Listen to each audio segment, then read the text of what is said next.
Graça e paz, irmãos, bom dia.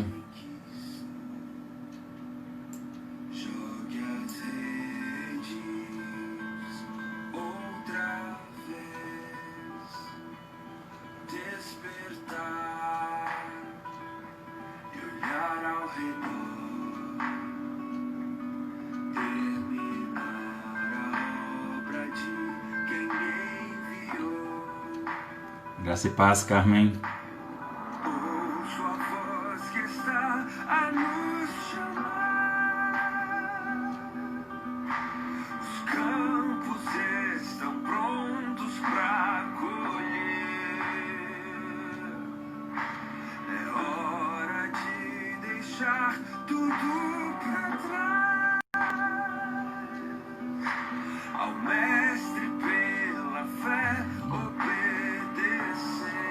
Aguardando os irmãos chegarem.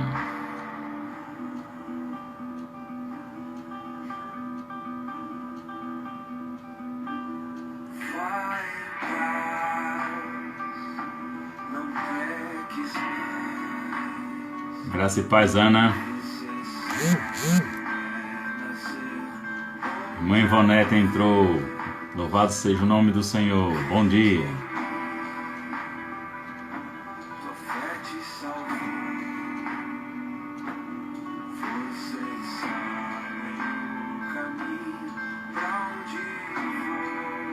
Aguardando os irmãos chegarem.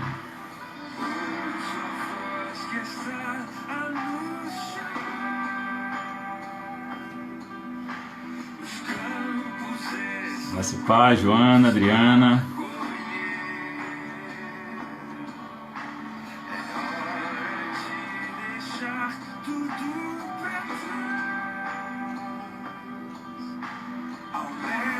Graça e paz, Mirla.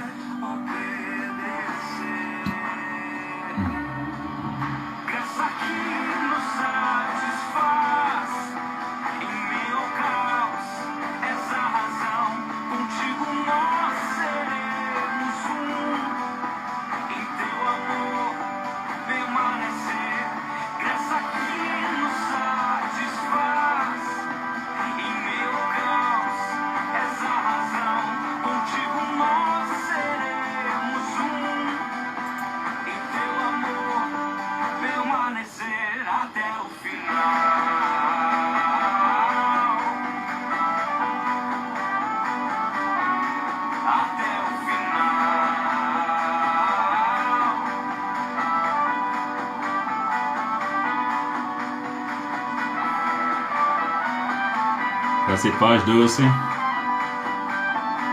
Graça e paz, Narinha.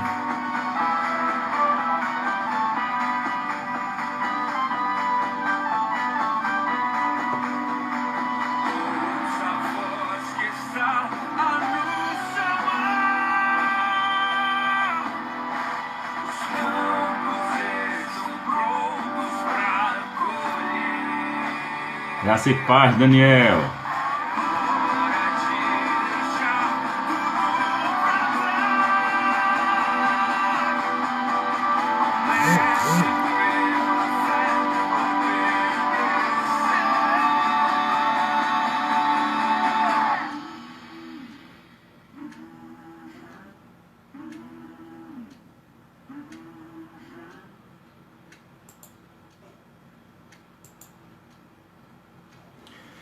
Glória ao Pai, ao Filho e ao Espírito Santo. Graça e paz, meus amados irmãos. Que a graça do nosso Senhor e Salvador Jesus Cristo vos sejam multiplicadas na vida de todos vocês e de todos os seus familiares. Vamos orar e vamos dar início a mais uma escola bíblica dominical para o louvor do nome do nosso amado Deus e Pai, Deus Todo-Poderoso. Bendito Deus, nós louvamos, glorificamos, exaltamos o Teu nome, Senhor, em Tua trina presença. O Teu povo que se chama pelo Teu nome se alegra e se regozija, ó Deus, pelo dia, o dia do Senhor, esse dia maravilhoso que o Senhor reservou para que o Teu povo tenha deleite na Tua trina presença, Pai amado. Em nome de Jesus, o que nós rogamos, ó Pai amado, que tudo que estejamos fazendo nesta manhã, o Senhor seja exaltado, o Senhor seja glorificado e que o teu povo, Senhor, seja consolado, exortado, que o teu povo seja vivificado, transformado pelo poder dessa tua palavra poderosa, maravilhosa, que traz vida e vida em abundante e que nos santifica, Pai amado. Essa é a nossa oração e nós louvamos, glorificamos teu nome, porque sabemos que o Senhor ouve a voz do teu povo, em nome de Jesus. Amém. Meus amados irmãos e igrejas que estão presentes, nós nos alegramos e hoje é um dia extremamente especial para o povo de Deus. Hoje nós celebramos e nós comemoramos a festa conhecida como Pentecostes. Infelizmente, muitas pessoas, muitos cristãos passam despercebidos em relação a este marco da história cristã. Vamos dizer assim que é um marco, sim, da história cristã, que é quando de fato surge a igreja conhecida como igreja cristã por promessa da parte do nosso próprio Deus. Então, a reflexão dessa manhã nós estaremos exatamente meditando acerca disso. Nós estaremos lendo o capítulo 2 de Atos, dos versos 1 ao 5, que diz exatamente o seguinte: Ao cumprir-se o dia de Pentecostes, estavam todos reunidos no mesmo lugar.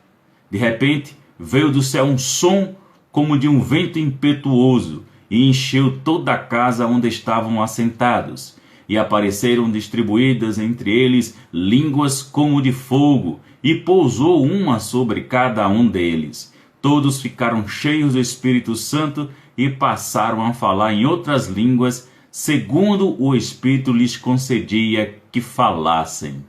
Então, meus irmãos, nós vamos meditar um pouco a respeito dessas questões e vamos entender um pouco também de todo esse contexto, né? Nós temos aqui o que é chamado de 50º dia, depois do sábado da semana da Páscoa, instituída em Levíticos, capítulo 23, e os versos de 4 a 7, que diz o seguinte: São estas as festas fixas do Senhor, as santas convocações que proclamareis no seu tempo determinado, no mês 1º aos 14 do mês, no crepúsculo da tarde é a Páscoa do Senhor. E aos 15 dias deste mês é a festa dos pães asmos do Senhor. 7 dias comerei pães asmos, no 1º dia tereis santa convocação, nenhuma obra servil fareis. O Pentecoste, meus amados irmãos, ele era celebrado no 1º dia da semana e era uma das 3 grandes festas anuais de Israel. Exatamente, precedida pela Páscoa, não é isso? Levítico ele esclarece de forma bem específica como funciona isso. Capítulo 23, né?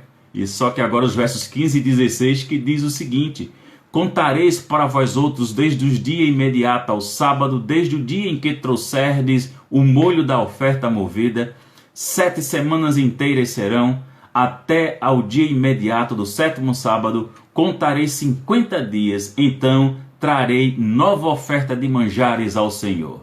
E em seguida, irmãos, 4 meses mais tarde, vem a festa dos tabernáculos, exatamente, Levítico capítulo 23, e os versos 33 a 43, os irmãos podem verificar, é um texto longo, então nós vamos apenas dizer a referência, ok? O Pentecoste é também chamado de Festa das Semanas, porque era celebrado exatamente 7 semanas depois da Páscoa, como é dito em Deuteronômio 16:10, e celebrarás a festa das semanas do Senhor teu Deus, com ofertas voluntárias da tua mão, segundo o Senhor teu Deus te houver abençoado.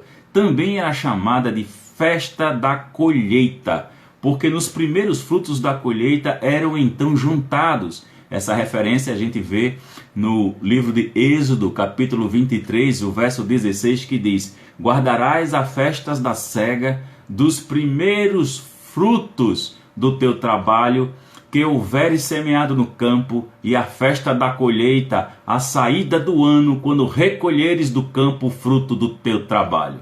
Também chamado de o dia das primícias, conforme exatamente Números 28 e o versículo 26 que diz: também tereis santa convocação no dia das primícias, quando trouxerdes oferta nova de manjares ao Senhor, segundo a vossa festa das semanas, nenhuma obra servil fareis. Então nós temos, meus irmãos, todo esse contexto bíblico, histórico e legal instituído pelo nosso próprio Deus. Então a festa do Pentecostes ela se torna de fato um marco na nossa era cristã. Então o comentarista e escritor David Williams ele diz o seguinte: para um observador externo poderia parecer que o começo foi uma explosão de entusiasmo dentro da seita dos nazarenos, como assim era chamado pelos judeus. Para os crentes foi um episódio de importância crucial na história da salvação, visto que contemplou, vejam bem, contemplou o cumprimento das promessas do Pai nas profecias, primeiro do profeta Isaías, quando o profeta Isaías menciona no capítulo 32 e o verso 15, até que se derrame sobre nós o Espírito lá do alto, então o deserto se tornará em pomar e o pomar será tido por bosque. Também nós temos o cumprimento da promessa estabelecida e da profecia por meio do profeta Joel, no capítulo 2, versos 28 a 32, que diz: e acontecerá, depois que derramarei o meu espírito sobre toda a carne, vossos filhos e vossas filhas profetizarão, vossos velhos sonharão, e vossos jovens terão visões. Até sobre os servos e sobre as servas derramarei o meu espírito naqueles dias. Mostrarei prodígios no céu e na terra, sangue, fogo e colunas de fumaça. O sol se converterá em trevas e a lua em sangue, antes que venha o grande e terrível dia do Senhor. E acontecerá que todo aquele que invocar o nome do Senhor será salvo. Porque no monte Sião e em Jerusalém estarão os que forem salvos, como o Senhor prometeu, e entre os sobreviventes aqueles que o Senhor chamar. Então, irmãos, nós temos aqui como indicação segura, totalmente e plenamente segura, que o novo tempo havia sido inaugurado e que o reino de Deus havia chegado. Então a gente vê como o Pentecoste de fato, ele tem o seu lugar na história, e que marco grandioso e poderoso é esse na história do cristianismo, meus irmãos. É preciso que de fato nós nos sintamos felizes e que nós de fato estejamos todo com o coração fervoroso em gratidão e em adoração a Deus por esse marco histórico, por essa promessa realizada pelo nosso Deus Todo-Poderoso para com o seu povo. Então, meus irmãos, a gente começa a observar alguns detalhes do texto e que nós procuramos tirar algum aprendizado, né? É preciso que a gente venha ter uma reflexão e que a gente venha aprender com o início desse movimento maravilhoso que foi a igreja cristã, que tem sido, né? E que tem durado, e que continua existindo, e que continua propagando o evangelho, propagando a palavra de Deus, proclamando de fato o nosso Senhor e Salvador Jesus Cristo, não é isso? E nós temos esse privilégio, irmãos, de hoje estarmos celebrando esse momento histórico, esse momento poderoso do derramado Espírito de Deus na história da sua igreja. Então, meus irmãos, a gente observa que ao cumprir o dia de Pentecostes, é o que é dito inicialmente no texto, e a gente já fez a referência sobre Levítico, capítulo 23, o verso 15, né? E a gente tem a expressão, estavam todos reunidos no mesmo lugar, é que o texto fala. Então, irmãos, todos reunidos no mesmo lugar chama a atenção para o próprio livro de Atos, no capítulo 1 e o versículo 14, que diz: todos estes perseveravam unânimes em oração, com as mulheres, com Maria, mãe de Jesus, e com os irmãos dele. E aqui é bom que a gente entenda que com o mesmo propósito, de forma unânime. Então, que aprendizado nós podemos ter a respeito desse momento da história, esse momento poderoso, né, na história do povo de Deus? A necessidade, irmãos, de estarmos na mesma posição que eles estavam. Eles estavam em perseverança, e é preciso que nós venhamos a perseverar independente de circunstâncias e situações. Eu não sei o que você está enfrentando pessoalmente. Não sei. Eu sei uma coisa, todos nós estamos nesse momento forçado de isolamento social. É um fato e isso é uma realidade. Mas eu não sei como cada um de vocês estão lidando com isso e não sei como está de fato o contexto espiritual e emocional de vocês. Mas uma coisa, a palavra de Deus nesse momento histórico aqui nos ensina: devemos perseverar unânimes nas orações. Esse é um aprendizado que devemos ter, justamente com os irmãos iniciando ali a igreja primitiva, como assim é denominada. E eles estavam unânimes em oração. E não só tinham homens, eram homens e mulheres, estavam reunidos todos. Havia o hábito de estarem reunidos para as orações. E eles perseveravam de maneira unânime, irmãos. Ou seja, o propósito era o mesmo. E isso nos faz refletir, isso nos faz pensar quando nós nos reunimos. Qual é o nosso propósito? O propósito ele é unânime. Quando o povo de Deus hoje, nesta era, nessa fase da história da igreja, quando nós nos reunimos tão alegremente quanto eles, nós nos reunimos com todo esse fervor, com toda essa perseverança e com toda essa unanimidade. São coisas das quais nós precisamos refletir e precisamos aprender com a igreja primitiva. Então, nós temos também o entendimento do texto que é dito que encheu toda a casa onde eles estavam assentados. Isso nos arremete ao próprio livro de Atos, no capítulo 4 e o versículo 31, que diz o seguinte: tendo eles orado, tremeu o lugar onde estavam reunidos, todos ficaram cheios do Espírito Santo e com intrepidez anunciavam a palavra de Deus. Ou seja, era algo que era comum para aquela igreja, para esse momento, né, histórico da nossa igreja cristã, vamos colocar desta forma, que eles sempre estavam reunidos e que sempre havia, meus irmãos, a manifestação do poder de Deus no meio deste povo. E é bonito a gente ver, ó, tendo eles orado, tremeu o lugar onde estavam reunidos. Todos ficaram cheios do Espírito Santo. Que coisa maravilhosa, meus irmãos. Se nós hoje nos reunirmos com muito mais frequência para as orações, que coisa maravilhosa nós vivenciarmos essa experiência de que toda vez que nós nos reuníssemos, nós ficássemos cheios do Espírito Santo de Deus.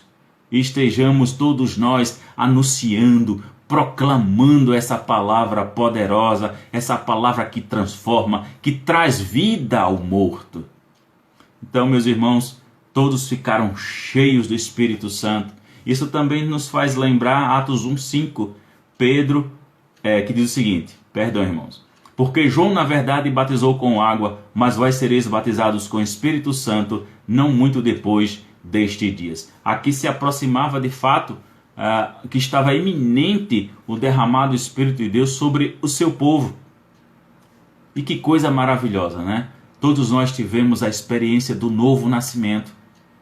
Todos nós tivemos aquele encontro maravilhoso com o nosso Salvador.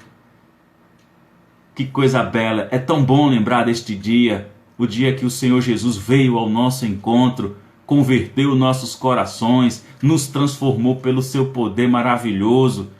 Que momento marcante este na vida de todos nós, que mudou completamente o sentido e a razão de ser da nossa própria existência.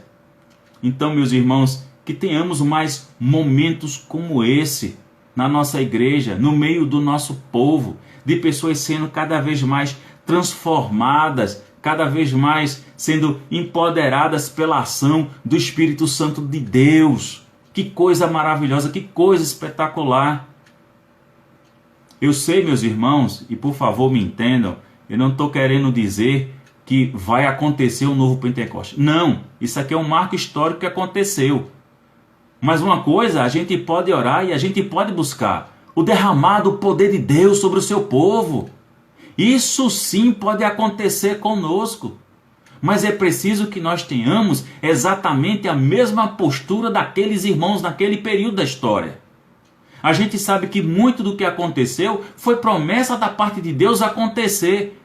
E as profecias se cumpriram. Nosso Deus, Ele jamais deixará de cumprir qualquer promessa que Ele tenha feito em sua palavra, que Ele tenha se responsabilizado por realizar.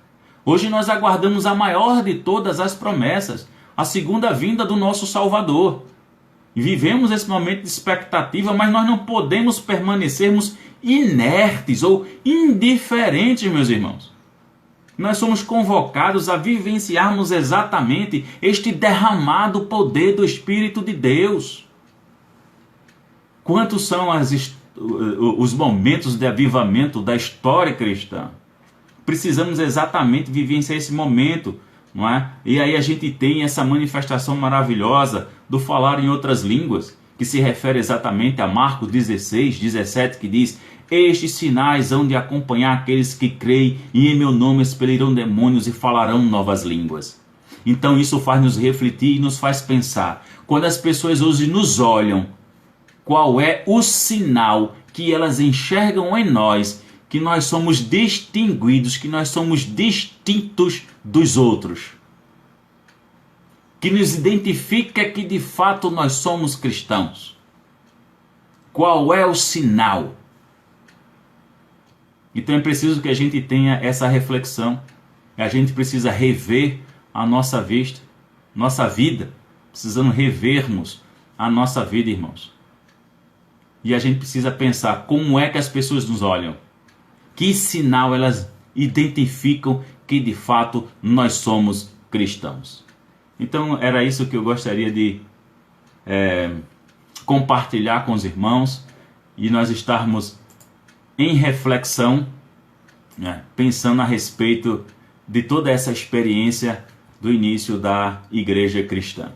Que nós, para o louvor do nome do Senhor, venhamos, irmãos, a buscarmos Deus desta forma, com aquela mesma alegria, com aquela mesma disposição, com a mesma ousadia, e que venhamos nós, para o louvor do nome de Deus, experimentarmos cada vez mais do derramar poderoso do Espírito Santo do nosso Deus. Vamos orar, meus irmãos, mais uma vez, e estaremos passando para o estudo bíblico dessa manhã. Pai amado, nós te damos graças, ó Deus, pela tua palavra, te damos graças por este marco histórico, ó Deus, de grande derramado do teu poder na vida do teu povo, que hoje nós celebramos o dia de Pentecostes.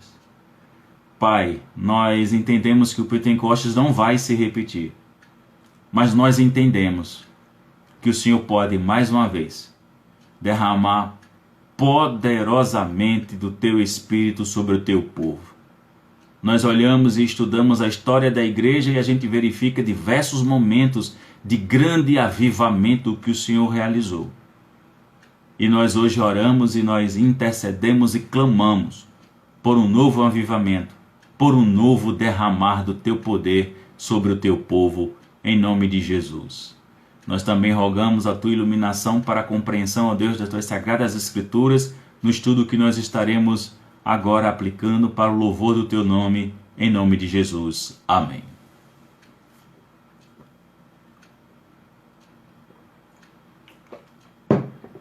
Irmãos, eu convido a vocês a nós estarmos abrindo a palavra de Deus na primeira carta de Paulo aos Coríntios, onde nós estaremos no capítulo 15, dos versículos 50 a 58.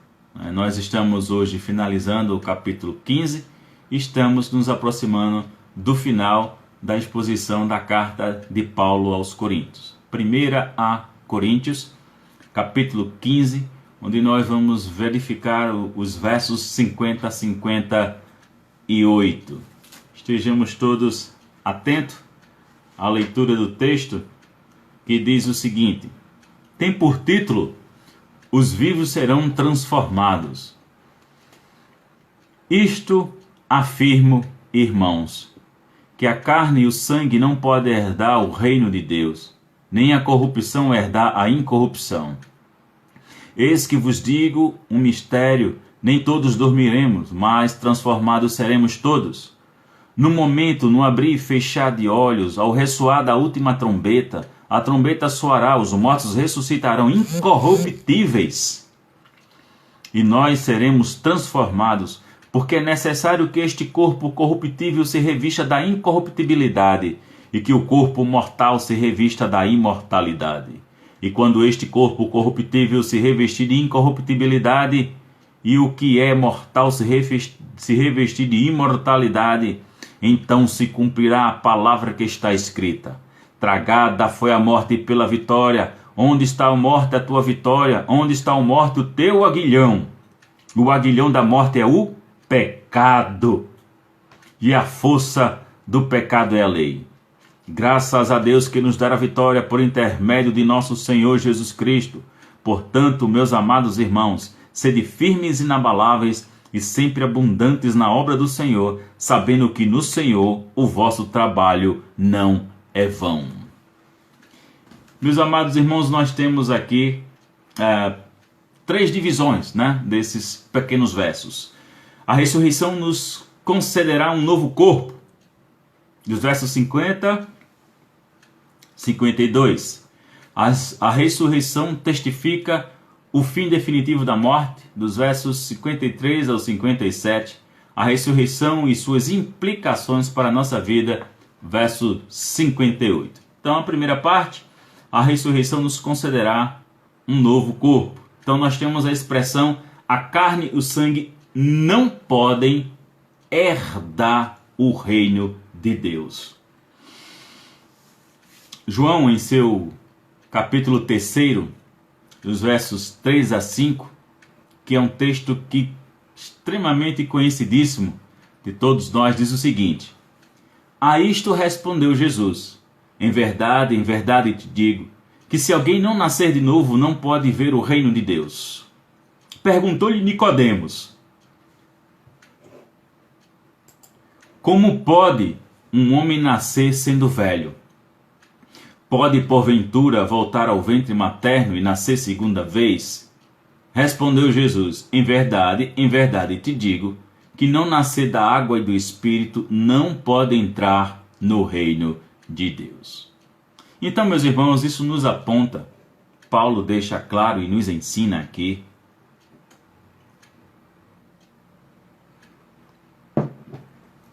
que a nossa condição natural, de homem natural, nós não podemos entrar no reino de Deus. Isso é impossível. Então, para entrar no reino de Deus, como diz o próprio texto e o próprio apóstolo, a carne e o sangue não podem herdar o reino de Deus. Isso nos arremete à necessidade, logicamente, do novo nascimento, o qual eu e você já experimentamos. Aquele momento glorioso, maravilhoso, como eu já mencionei na reflexão, que o nosso Salvador veio ao nosso encontro e nos salvou, nos transformou, mudou de fato a nossa vida. Então, irmãos, não há como o homem em sua posição natural herdar o reino de Deus ou adentrar neste reino. E Paulo ele vai explicando isso de diversas formas. É interessante que quando acontece esse fenômeno, não é, que Paulo, lembremos muito bem, judeu realmente, não é, de nascimento, da tribo de Benjamim. Então existe um artifício na língua hebraica que quando você quer dar importância, não é, chamar atenção e você está dizendo que aquilo ali é extremamente significativo, o que é feito? Normalmente se repete a mesma coisa com outras palavras, né, para esclarecer a ênfase que está sendo dada e a importância que aquilo que está escrito tem. Então é um artifício que é utilizado por eles. Por nós é diferente. nós temos o hábito de que hoje existe o meio eletrônico, né? Então hoje a gente consegue botar em negrito, em itálico e essas coisas, então a gente distingue o texto e chama a atenção dessa forma, não é? Então aqui o que ele está querendo dizer é que nem a corrupção pode herdar a incorrupção. Então Paulo revela aqui de forma bastante franca e honesta, não é? Ele revela a fraqueza humana limitada e terrena que nós temos. Paulo estava esclarecendo aos coríntios que sem os novos corpos glorificados que nós iremos ter na segunda vinda, ok? Ou seja, como ele chama no texto, né? O corpo incorruptível, não podemos herdar o reino de Deus. Como poderia, e aí vem o questionamento de Paulo, como poderia que alguns dos irmãos da igreja de Corinto estivessem negando a doutrina da ressurreição? Porque se vocês têm nos acompanhado os nossos estudos, né, e a exposição da carta, você vai ver que desde o início do capítulo 15, o grande questionamento da parte de Paulo é esse. Que havia, né, já o desenvolvimento de um pensamento que Cristo não havia ressuscitado, que não haveria a ressurreição do corpo físico. E eles desenvolveram e absorveram o pensamento, né, grego de sua época, de entender, de compreender a imortalidade da alma, mas não aceitavam a imortalidade do corpo também. Ou seja, que um corpo em estado de putrefação pudesse ser ressuscitado. Eles não acreditavam exatamente nisso aí. Então Paulo está batendo de frente porque se você nega a ressurreição de Cristo, você destrói completamente o cristianismo. Negou a ressurreição de Cristo, você nega completamente aquilo que é fundamental da nossa crença, que o nosso Salvador ressuscitou e voltará. Então, se isso é negado, o que é que nós estamos fazendo aqui? Em outras palavras, é o que Paulo coloca também, não é? O que é que está fazendo aqui? O que é que nós estamos fazendo aqui? Não adianta nada disso. Tudo é vão, que é como ele questiona anteriormente. Então, como é que pode exatamente na igreja de Corinto, entendendo que Paulo já havia dito para eles que este era o evangelho eles tinham recebido e abraçado. Eles haviam crido na ressurreição e Paulo ainda menciona todas as testemunhas oculares, os fatos históricos que era conhecido da igreja de Corinto, de que pessoas viram o nosso Salvador pós a sua ressurreição. Então aqui vem justamente essa chamada de atenção. Como, pois, alguém pode estar pensando que vai herdar o reino de Deus sem essa transformação? A carne e o sangue não podem herdar o reino de Deus. A corrupção ela não pode herdar a incorrupção, não. É preciso ser mudado, é preciso ser transformado. John MacArthur ele diz o seguinte: as pessoas não podem viver na eterna glória celestial de Deus da forma como estão. Exatamente. Da forma como nós estamos, é impossível, de fato, meus irmãos, a gente entrar no reino de Deus. Calvino ele diz o seguinte: a única maneira de entrarmos no reino de Cristo é por meio de nossa renovação segundo a própria imagem de Cristo. E isso exatamente nos faz lembrar Romanos capítulo 8, do verso 28 em diante, quando Paulo lá afirma exatamente que nós fomos predestinados para sermos conforme a imagem do Filho unigênito. Então, como, pois, imaginar que nessa condição que nós estamos hoje, nós vamos adentrar no reino? Não há como. Porque quando a gente começa a observar toda a exposição da parte de Paulo, tudo aponta para a nossa glorificação. Então Paulo começa a dizer que está anunciando um mistério. Uma verdade, vamos colocar, uma verdade que está oculta. Paulo está trazendo agora esse conhecimento, essa informação. E ele prossegue no texto dizendo, nem todos dormiremos. Ou seja, nem todos morreremos. O dormir aqui está falando de morte.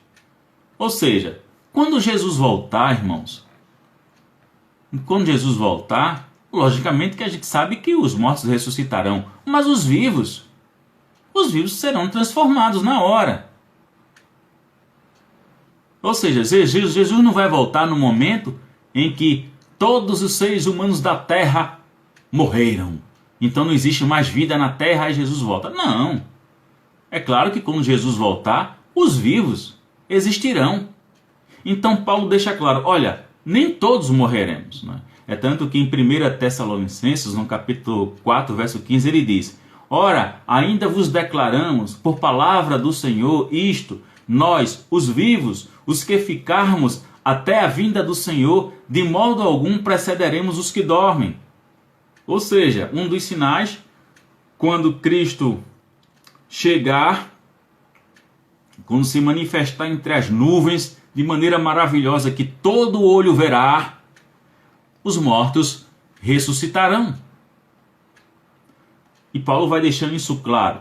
Mas tem algo que Paulo aponta aqui e fala para os coríntios o seguinte, olha, mas transformados seremos todos.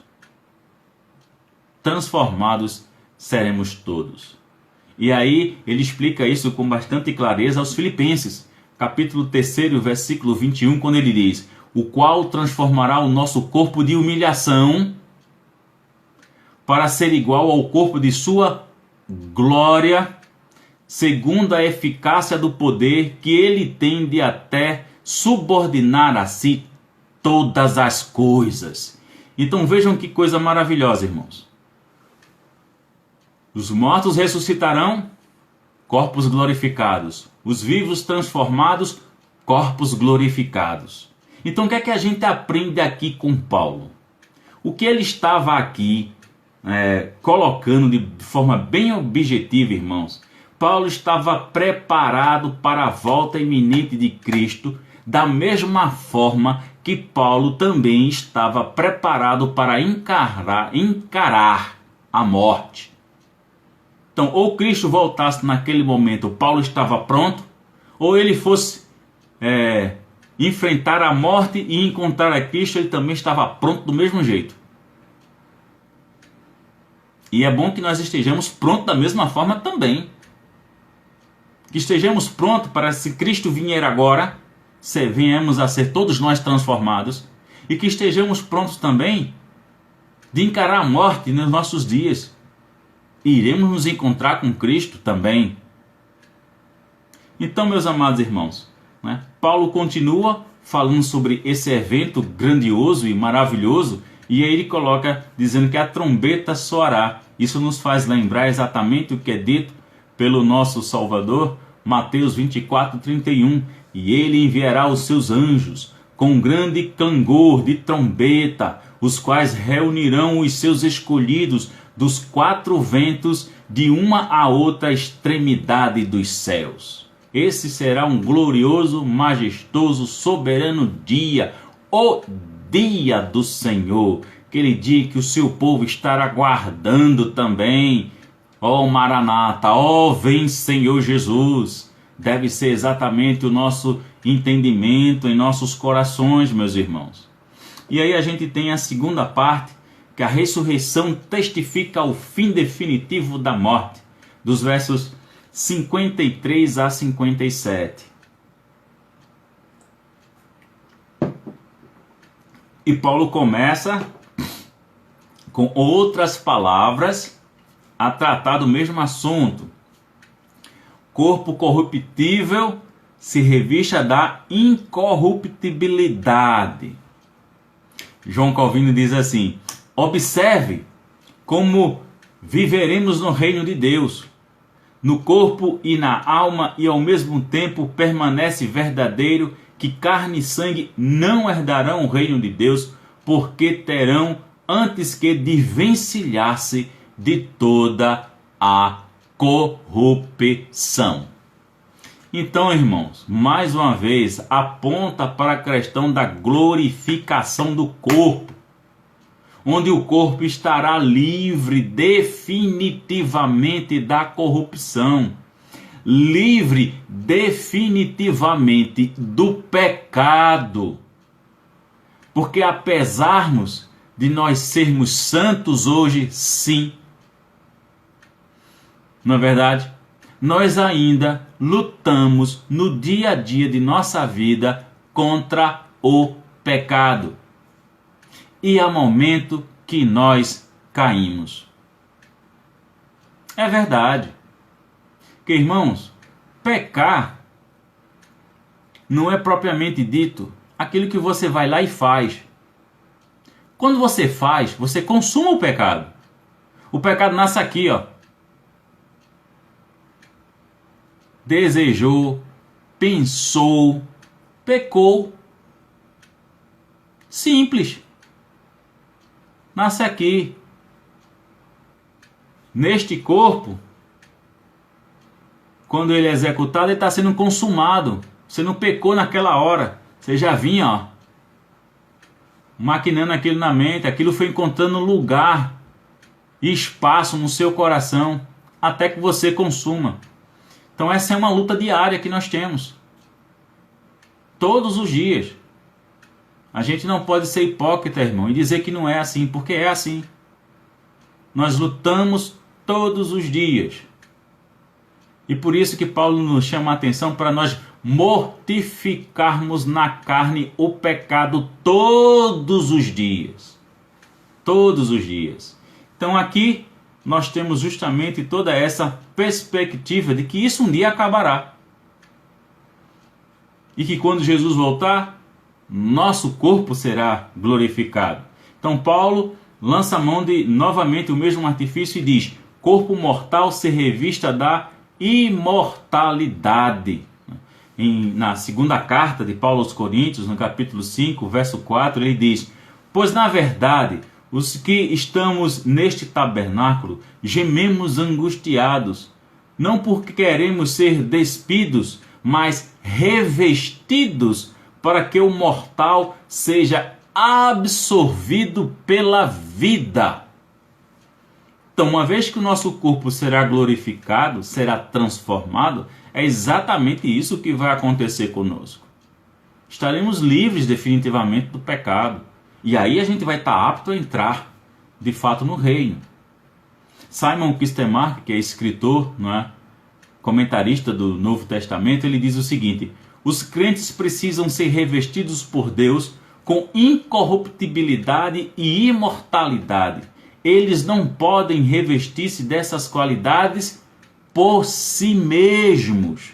Precisam, isto sim, esperar que Deus faça isso por eles. Exatamente. Porque quando Jesus voltar, irmãos, que os nossos corpos serão glorificados, isso não vai ser uma ação nossa, não. É uma ação passiva. Nós não vamos fazer algo para que isso aconteça. Isso será realizado por Deus em nós.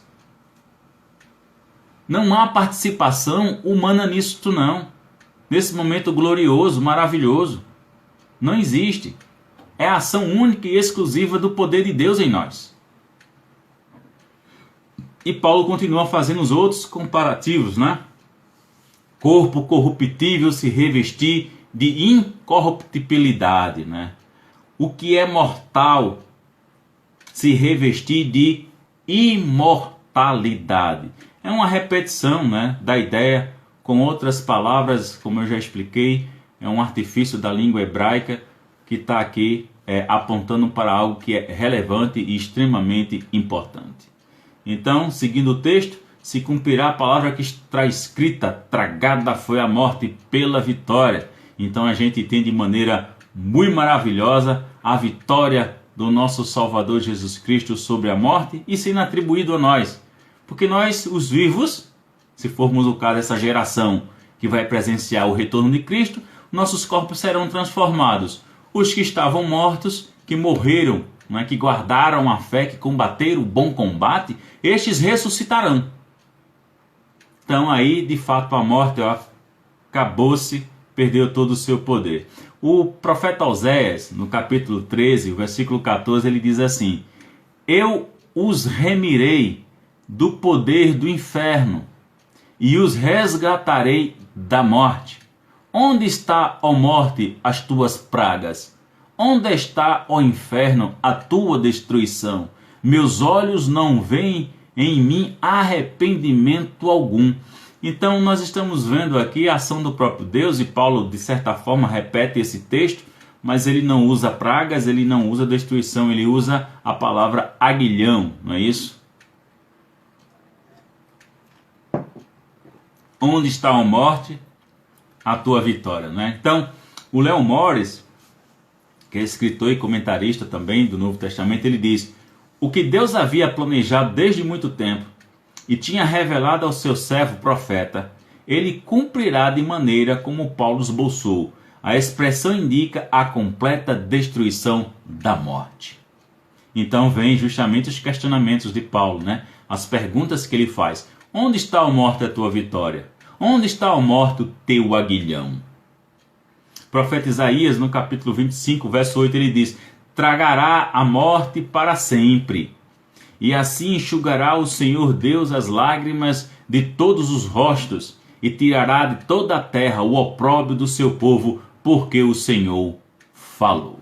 Então, quando nós estamos olhando, né, as perguntas feitas no versículo 55, então a gente vê a resposta que Paulo ele mesmo dá no verso 56. E aí a gente tem um entendimento claro que o aguilhão da morte, na verdade, aqui é o pecado.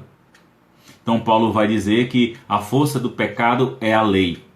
Então, para a gente entender isso aqui, irmãos, olha, a gente precisa observar que apenas em um único versículo, né, em um único verso, Paulo faz a exposição da doutrina do pecado, da lei e da morte. Ele consegue juntar tudo isso em apenas um pequeno verso. Mas, para que a gente entenda o todo disso, eu vou ler para vocês alguns conjuntos de versos, mas vou ler de forma única, tá? Eu vou ler para vocês Romanos 3:20, Romanos 4:17 e Romanos 7:8. Eu vou ler todos eles juntos. E percebam que, apesar de estarem distantes um dos outros, esses versos, mas eles reunidos juntos, vejam como se constrói um pensamento coerente. Ouçam. Visto que ninguém será justificado diante dele por obras da lei, em razão de que pela lei vem o pleno conhecimento do pecado. Porque a lei suscita a ira, mas onde não há lei também não há transgressão. Mas o pecado, tomando ocasião pelo mandamento, despertou em mim toda a sorte de concupiscência, porque sem lei está morto o pecado. Então vocês percebem como é tão coerente o pensamento de Paulo, que apesar de a gente juntar vários textos deslocados, mas como eles constroem de fato um pensamento único e coerente. Pronto, agora, o que é que a gente também precisa entender a respeito disso? Não é? Paulo, irmãos, em nenhum momento está dizendo que a lei é ruim, não. É tanto que em Romanos mesmo, no capítulo 7, verso 12, quando ele faz toda essa argumentação, ele diz o seguinte: por conseguinte, a lei é santa, e o mandamento santo, santo e justo e bom. Ok? E dando uma explicação sobre tudo isso, Calvino ele fala assim: é a lei de Deus que comunica este aguilhão, espinho ou ferrão, né? De acordo com a tradução, seu poder mortal, porque ele não meramente desnuda nossa culpa, mas também a incrementa. A interpretação mais clara dessa expressão pode ser encontrada em Romanos 7:9, que diz: outrora sem a lei eu vivia, mas sobrevindo o preceito, reviveu o pecado e eu morri. Então Paulo nos mostra que estamos vivos enquanto vivemos sem a lei, porque em nossa opinião está tudo bem conosco, é o que todo mundo diz, e não sentimos nossa miséria, até que a lei nos convoque a comparecer diante do tribunal de Deus e dilacere nossa consciência plenamente e totalmente com senso de morte eterna. Quando Cristo vem ao nosso encontro, irmãos, nós tomamos consciência que de fato somos pecadores. Antes disso, as pessoas têm um próprio senso de justiça que pertencem a eles mesmos e que se acham boas pessoas. Muitas vezes, quando a gente está pregando o evangelho, quem aqui nunca ouviu aquelas velhas colocações? Eu não mato, eu não roubo, eu não bebo e eu não fumo. Como se pecado fosse unicamente somente isso. É uma forma das pessoas se auto-justificarem e de se colocarem como pessoas boas diante de Deus. E aí a gente sabe que isso é um ledo engano.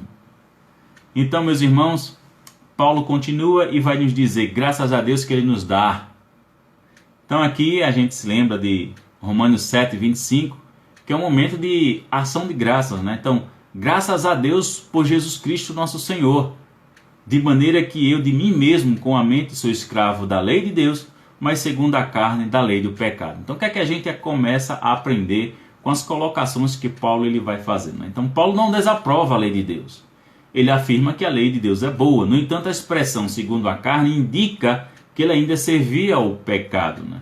O novo homem regenerado experimenta a nova vida no espírito, é fato, em sua mente, no corpo, no espírito, os quais continuam a demonstrar os sinais de pecado. É verdade, todos nós nascemos de novo. Todos nós fomos transportados do reino das trevas para o reino do Filho do seu amor. Isso é um fato, isso é uma realidade. Mas nós ainda, como eu já disse anteriormente, batalhamos todos os dias para mortificar o pecado na carne. Nós estamos lutando contra isso, né?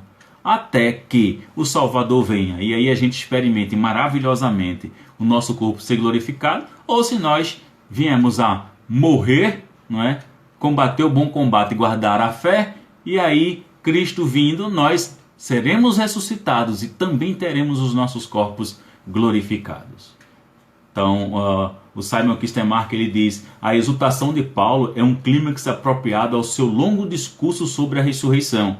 Neste clímax ele expressa sua gratidão a Deus pela vitória obtida por meio de Jesus Cristo. E é bom lembrar que é a vitória obtida por meio de Cristo. Não é algo que eu e você conquistamos ou realizamos com nossas próprias mãos. É obra do Senhor aplicada em nós. Certo? Então nós temos aqui a vitória por intermédio do nosso Senhor Jesus Cristo. 1 João, no capítulo 5, e os versos 4 e 5 diz, porque todo o que é nascido de Deus vence o mundo, e esta é a vitória que vence o mundo, a nossa fé. Quem é o que vence o mundo, senão aquele que crê ser Jesus, o Filho de Deus? Então, para ficar claro de fato, meus irmãos, que a vitória é por meio do nosso Senhor e Salvador Jesus Cristo, né? A vitória unicamente e exclusivamente por meio de Cristo. E aí a gente vai avaliar aqui algumas questões sobre exatamente essa situação. Irmãos, por que a vitória é por meio de Cristo? Vamos pensar?